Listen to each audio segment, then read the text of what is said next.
నమస్కారం. నా పేరు శ్రీరామ్ శర్మ. పంజాబ్లోని ఒక సెషన్స్ కోర్టులో డాక్టర్ గారు కోర్టుకొచ్చారు ఎవిడెన్స్ ఇవ్వడానికని. ఎందుకో మాట పెరిగింది. కోపం వచ్చి తాను టిఫిన్ డబ్బాలో తెచ్చుకున్న అన్నాన్ని కింద పడేశాడు కోపంగా. కోర్ట్ హాల్లో అందరూ ఉన్నారు, న్యాయమూర్తి ఉన్నారు, క్లయింట్లు ఉన్నారు. ఇట్లా విసిరేసినందుకు సదరు జిల్లా కోర్టు చాలా సీరియస్గా తీసుకుంది పంజాబ్. ఇట్లా జడ్జి షెఫాలి బర్నాలా టాండన్ అతనికి శిక్ష విధించింది.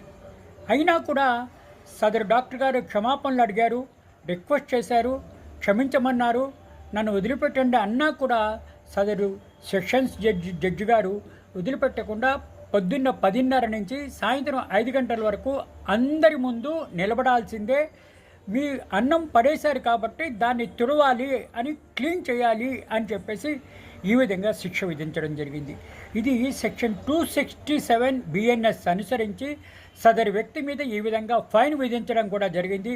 సెక్షన్స్ కోర్టు ఇంటెన్షనల్గా అవమానపరిచి కోర్టు వర్క్ డిస్టర్బ్ చేసినందుకు. అంతకుముందు సదరు క్లయింట్ ఆగస్టు 2వ తేదీన తాను చేసింది తప్పేనని, అందుకని క్షమించమని కోర్టును వేడుకున్నందుకు అయినా కూడా ఈ విధంగా శిక్ష విధించింది. కింద పడిన అన్నం అంతా అతనే తుడవాలి, క్లీన్ చేయాలి అని శిక్ష విధించడం జరిగింది.